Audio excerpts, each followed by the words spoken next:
Wherever you're watching from, my name is John Matavi, just in time for the Lookup weekend at exactly 9 p.m. Today being the 10th day of March 2024. We have a lot for you, including a discussion all about the National Dialogue Committee report and what it means in the political landscape. That and much more, of course, coming up just after the highlights.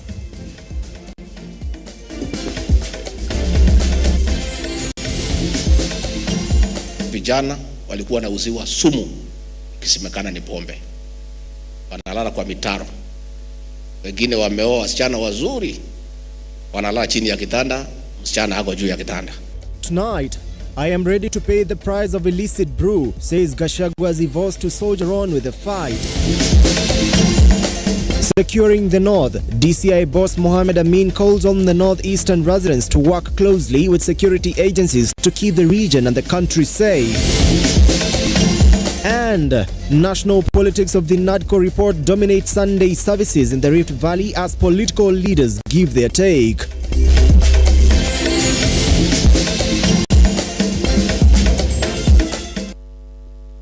Thank you so much for joining us from wherever you're watching from. Deputy President Rigathi Gachagua has affirmed that he will not relent in the fight against illicit brew, even if his current position, and that is the leadership position, is at stake. Speaking on Sunday, the DP vowed to remain committed to weed out the sale of illicit brew, which he says has been eroding the social fabric of many Kenyan societies. Ian Keitani starts our bulletin with that story.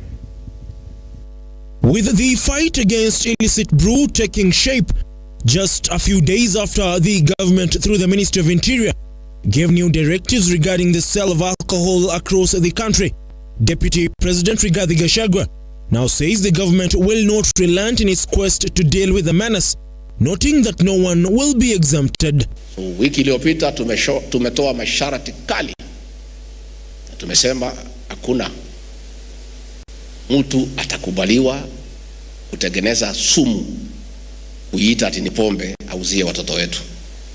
Kwa hivyo hizi factory zote ilikuwa nauza hizo mapombe tumesimamisha for 21 days.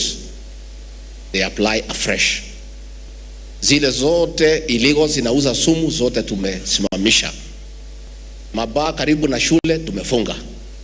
Mabaa ndani ya estate tumefunga. As sections of those in the business of selling liquor decrying over the new regulations, the second-in-command reiterated that those engaging in the sale of approved alcoholic drinks will continue with their businesses as the government focuses on dealing with the sale of illicit brew. Tusemi biashara ifungwe, ile tunasema sumu hapana. Wezi kuhusia watoto wetu sumu ati tukubalie ufanye biashara. Hapo hatuwezi elewana. Lakini ukiuza ile mzuri, kama iko mzuri, endelea. Lakini ilikuwa naendelea, hiyo hatuwezi kubali. Noting that he is ready to surrender his seat if it meant winning the war against the sale of illicit brew, the former Mathira lawmaker highlighted that the youth are the most affected, with most men unable to cater for the needs of their families. Wengine wanajaribu kuniuzia uoga mimi. Oh, Deputy President, unajua hii watu ya pombe ni kali sana. Wewe na mtu ya kuchaguliwa, si watu watakufukuza vile walifukuza Mutudho. So mimi niseme namna hii, kama hii kiti itapotea kwa sababu ya kusema watoto wetu hatutakubali wauziwe sumu, niko tayari. There is no pride in leading people with broken families. There is no pride in leading people who cannot work. We want to lead families. We want to deal decent people. We want to lead productive people. Mimi na rais wetu tuko hapo. The Kenya Kwanza government is determined to end the drug use menace in the country. This is according to Defense CS Aiden Duale, who says that anyone found culpable will be dealt with. Duale spoke in Garissa town during a graduation ceremony. The war on drug and drug abuse is one which the Kenya Kwanza government is determined to win. This is according to Defense CS Eden Duale. The last 1 week has seen the national government and administration officers in partnership with the National Police Service, the county government and NACADA mount serious crackdown targeting kiosks, pharmacy shops and peddlers involved in the vice. In Garissa, a total of 10 people have been arrested as the crackdown intensifies. Several pharmacy outlets have since been shut, with suspects arrested for selling psychotropic drugs commonly used by Mira consumers. The Defense CS now says anyone found dealing with drugs will be dealt with. That we will eliminate drugs and drug abuse in the Republic of Kenya. And Bunga County Commissioner, your minister has spoken to the nation on behalf of the cabinet, Professor Kindiki. And he said and declared the war on drug and drug abuse. The CS further said that the manufacture, advertisement and sale of shisha within the borders of the Republic of Kenya is illegal and has been banned, ordering the security operators to arrest parents who come to defend their children who have been arrested for drug abuse or peddling. Advertisement of shisha within the borders of the Republic of Kenya is illegal and has been banned. Wazazi wake anakuja, unafunga mzazi pia. And you charge him with part and parcel of the drug cartel. Mtu yoyote ambaye atazuia miradi ya serikali, hiyo barabara ya Mandera tumeweka jeshi, barabara ya kutoka Lamu Masalani paka Isiolo wanajeshi, askari wetu ndio wanalinda. Alafu wewe unakaa Ibula unazuia barabara. Anybody who sabotages any government national project, you are the face of the national government in Garissa County with all the other security apparatus.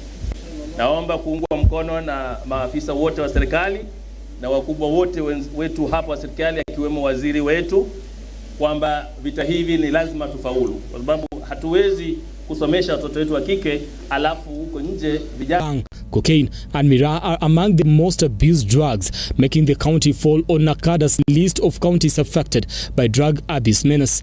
Over the weekend, Directorate of Criminal Investigations boss Mohammed Amin said the government will soon open an anti-narcotics office in Garissa to deal with drug trafficking in northeastern. Brian Amwai, Lookuptv.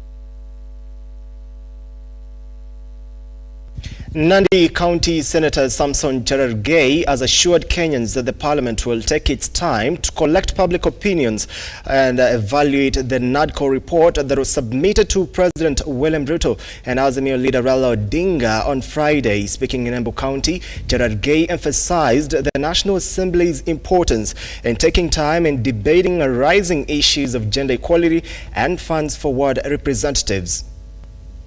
We will support, but we'll go through it because Parliament is not a conveyor belt. We are not just there for the sake of there. We must look at that report. Nandi County Senator Samson Cherargei has promised Kenyans that the National Assembly will take its time to scrutinize the Nadco report submitted to President William RUTO earlier this week. Tutasoma kama bunge, tutafanya public participation na wasituharakishe. Niliona ndugu huyu aliyekuwa vice president akisema tuharakishe. Speaking in Embu County, Cherargei dismissed opposition claims of rushing the report, mentioning that the affordable housing project was rushed without considering collection of public opinions. Ni hao wakati tuliharakisha affordable housing bill, wakasema hatukufanya public participation. Hii Nadco report lazima tufanye public participation. Tuangalie mambo ya gender parity, tuangalie mambo ya ward development fund. Furthermore, Cherargei mentioned that when the report is reviewed in Parliament, they will follow strict rules to involve the public in addressing gender equality issues and allocation of funds for ward representatives. Hii Nadco report lazima tufanye public participation, tuangalie mambo ya gender parity, tuangalie mambo ya ward development fund kwa MCAs, na tufanye public participation mpaka hapa Embu waone hiyo report ndio tupitishe, tuhakikishe tumeenda mbele. John Matava, Lookuptv. Director of Criminal Investigations Mohammed Amin has called on residents of the vast northeastern Kenya to closely collaborate with security agencies to ensure the security and protection of the region. Amin emphasized the crucial role that is every Kenyan play in addressing security threats, particularly from the terrorist groups like Al-Shabaab, which have caused significant harm in the region. Tukiwa Nairobi huwa tunapata ripoti ya crimes all over the country. Addressing the community in Saka, Garissa County during the official opening of Masjid Al-Hidayah Mosque, DCI boss Mohammed Amin underscored the ongoing threat posed by Al-Shabaab and stressed the necessity for continuous vigilance. He highlighted the detrimental impact of security on vital sectors, particularly education, and reiterated that peace and security are prerequisites for development. And let us work hand in hand with all the law enforcement agencies so that we are able to make Saka town safe and secure. Amin, who succeeded George Kinoti as DCI boss, emphasized the importance of inclusive efforts in combating terrorism and violent extremism, and urged residents to provide timely and actionable information to security forces to deter potential threats effectively. Let us maintain peace. We are bordering Somalia. Over 800 kilometers border stretch, porous border. Day in, day out, we have several sightings of Al-Shabaab. Al-Shabaab, vile munajua, is an existential threat to the security of our country. Let us please cooperate. Amin, however, called on parents to ensure constant awareness of their children's whereabouts, as Al-Shabaab and associated groups have targeted vulnerable youth for recruitment purposes, perpetuating their narrative and executing attacks, emphasizing that Al-Shabaab and religion exist as separate entities. We must at every one given time be able to account for the whereabouts of our children. We have got foreign jihadists, people crossing over to foreign land. So let us be able to account for our children. Al-Shabaab na dini ni kitu tofauti sana. Al-Shabaab, they are enemies of our religion. And let us work hand in hand with all the law enforcement agencies so that we are able to make Saka town safe. And Martin Masharia, Lookuptv. As cases of child mortality rates raising concerns in Bunga County, the county government has moved with speed in a bid to counter the menace. As Majid Hussein now reports, the county government has funded 33 medical centers in a bid to ensure the safety of mothers and newborns. We find that when they came in Bungoma, a bid to boost healthcare and prioritize the safety of women and curb the high child mortality rates, the county government of Bungoma has developed a project which includes 33 new clinics amid rising cases of child mortality rates. With a high number of early pregnancies reported in the county, residents have been advised to embrace family planning and other issues to control such cases. We have opened up 33 new dispensaries to offer care to our people within 1 year. We have moved from 114 dispensaries to 147 dispensaries within 1 year. The Director of Eastern, Central and Southern Africa, Kenneth Masharia, noted that climate change has greatly affected health issues across the world. Thus, the need to change the method of improving health care. We're taking here, we want to take it forward. We want to speak to our different clients and look at different ways of working. And not the national government, actually even the county government, there's a whole discussion around digitization of health. Now these are areas that we're really looking at, issues of climate and health. I'm sure you're grappling with those same issues in terms of the impact that climate change has had. Majid Hussein, Lookuptv.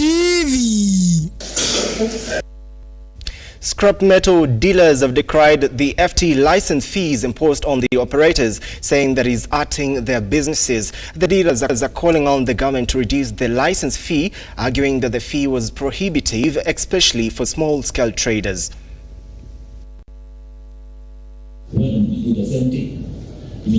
It is roughly a year since the government announced the gradual lifting of a ban imposed on scrap metal trade in the country. The move brought some relief to the dealers, but the government implemented a tough set of regulations, including new licensing conditions. While these measures have initially been embraced, local dealers are urging the government to review those fees, citing their prohibitive nature, especially for small traders, and requesting a review to ensure sustainability of the operations. Wangu kupitia serikali ni kwamba watusupport. License yetu imekuwa bei kali sana. Nakata license 250,000. Tuliomba at least hiyo license irudishwe kama 100,000, na pia tunaomba pia governor wetu license yetu ya scrap inalipishwa 100,000, na tunasumbuliwa sana na watu wa county. Tuliomba hiyo license irudishwe 10,000 vile ilikuwa, sababu maana serikali kazi yake ni to make sure ama kusaidia watu wake wapate kazi. Through the chairman, the dealers emphasize on significant economic impact of scrap metal sector, both directly and indirectly, and vowed to commit to strict adherence to the law, partnering with the county security team to take strong actions against any illegal operations in the sector, as scrap metal business has been heavily blamed for the damage of critical infrastructure.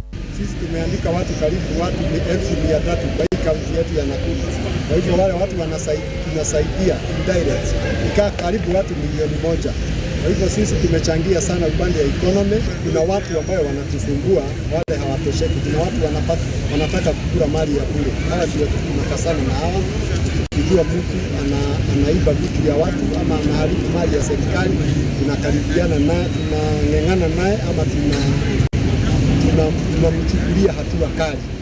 Chuma mingi ambao kuna construction hivi zinasema unaweza letoa chuma hata pengine na magari, ifikiri ni chuma pengine ni jeni kwa sababu umeona gari, ama pengine unaletewa chuma kwa hizo makampuni, unakuta unashikwa na unalipa pesa mingi. George Kayesi, Lookuptv.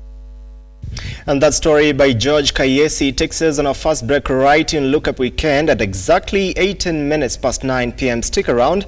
We'll be coming back with more news for you.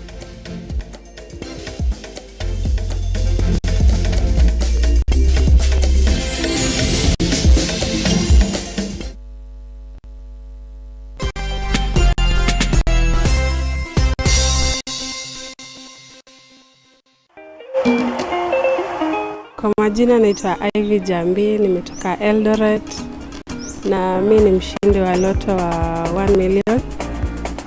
Na nimefurahia sana, ni mara yangu ya kwanza. Nimekuwa nikicheza tangu 2017 mwisho. Motivation yangu ya kucheza ni juu naonanga watu wengine wakishinda. Alafu na nikatumai hata mimi siku moja nitakuwa mshindi. Na tarajia kuanza biashara. Napenda fashion, so naona nikiingilia mambo ya kuuza manguo. Changamka, cheza loto. Over 18s only. Gaming can be addictive. Play responsibly. This message has been approved by the BCLB. Changamka, cheza loto.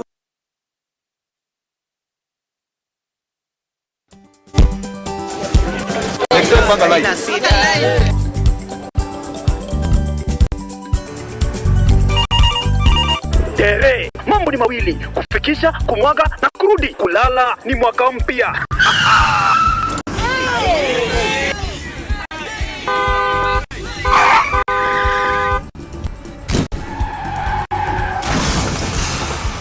Bua muka we mse. Ni mbaya.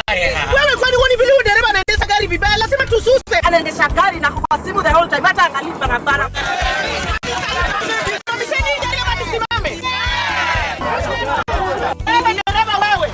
Iliyopita peke yake watu zaidi ya 3,000 walipoteza maisha yao barabarani kwa sababu ya tabia kama hizo. Hautatuangamiza tukiona. Naomba msamaha, tutampeleka vizuri. Si wameomba msamaha. Sasa tuende tusafiri kwa mwendo wa aste. Dere Smart hufikisha abiria salama. Ujumbe huu umeletwa kwako na NTSA kwa ushirikiano na European Union.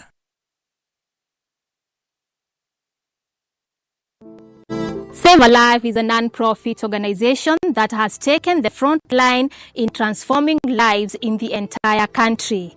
So far, we have transformed the life of over 100,000 people through our programs, which include medical support, youth empowerment, street family program, feeding program, and climate change. Join us today as we transform lives. As we always say, service to humanity is service to God. Save a life, transforming lives.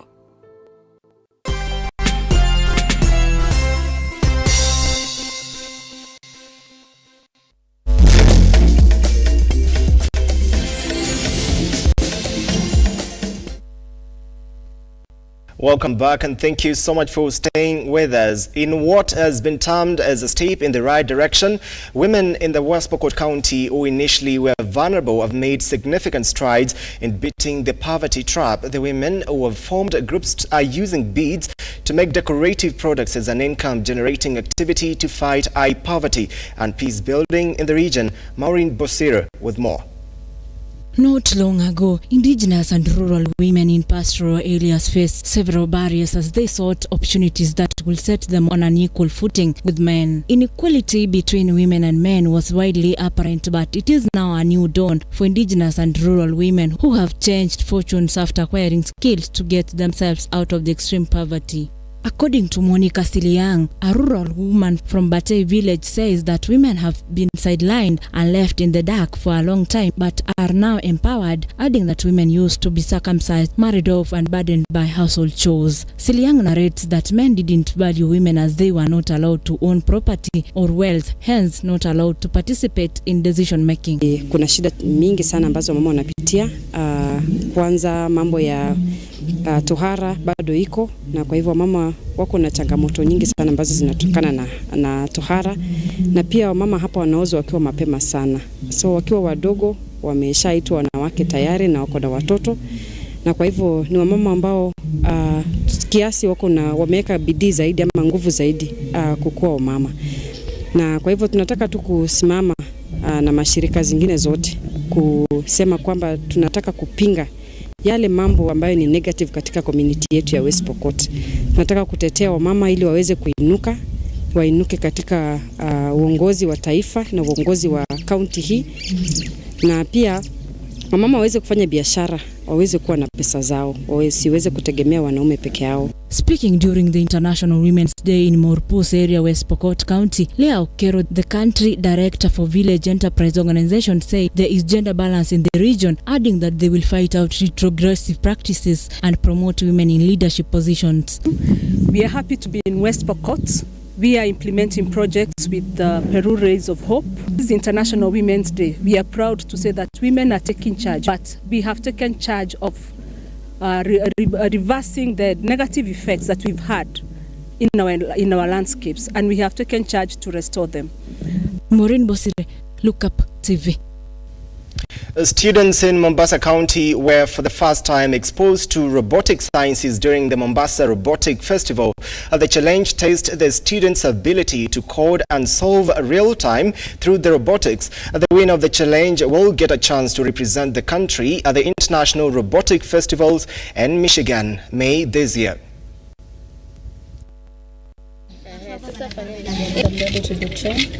We've seen very good results when it comes to how students have been able to solve the problems within the specified amount of time. They only had 30 minutes to practice and 2 minutes for the robot games. I'm glad that the government is embracing it fully, 100%. There's a lot of support from the government body, the Ministry of Education, and also other organizations dealing with robotics. RoboVest, it involves the critical thinking of a kid, whereby they should be able to know now the engineering part on how to build the robots, and also the programming part, that's coding. So that means that with this, it is enabling the student to know how to solve some problem in the society. As we shift to CBC, it is building competences among learners. There is a lot of collaboration, respect for each other, and also learning to learn.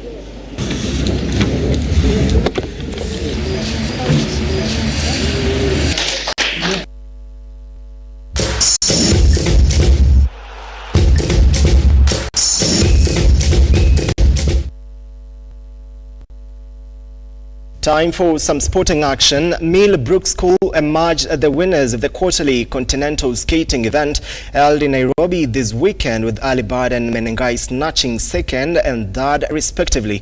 The competitions were graced by 15 schools drawn from the counties of Machakos, Embu, Nakuru and Nairobi.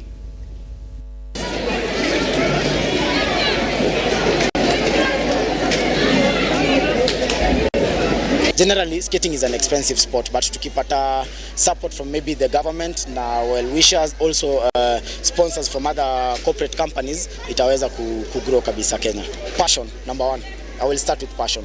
Once you have passion, now you get a good coach. Once you have a good coach, he's going to scout good equipment for you, and he's also going to give you drills za kufanya. Skating inataka practice mingi sana ndio uweze kuwa champion. Private mingi ndio zinafanya skating. Shule za serikali tutapata kidogo sana zina embrace hiyo skating. Na hizo kidogo maybe umetafuta well wishers wa kuwa support kutafuta equipment na kuwatengenezea mahali pa kuskate. 12-13 year category, position 1. This is my second time participating in school skating campeonatos. Skating because it's also an exercise and also very good to learn.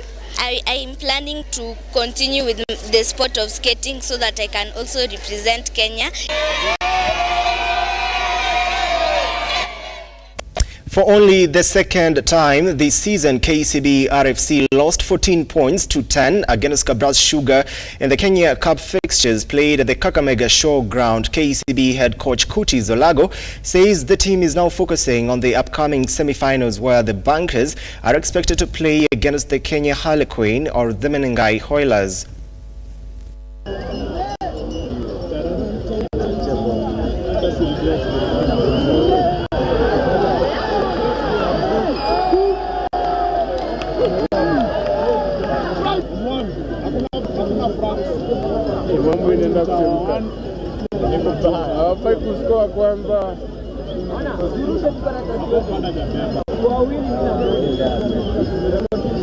Ulindi Johnson, karibu kwa live. Motherfucker. Wewe silungi tupeno kwa niaka haraka. Nabikisa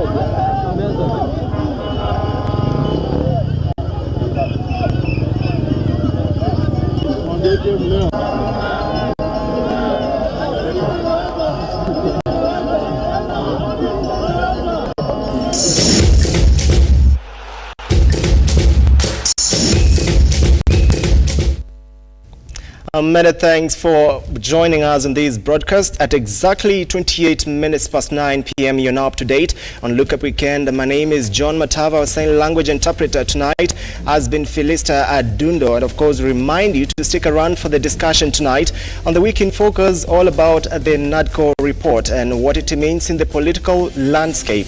That and much more, of course, coming to you just in a few. Good night. Bye-bye for now.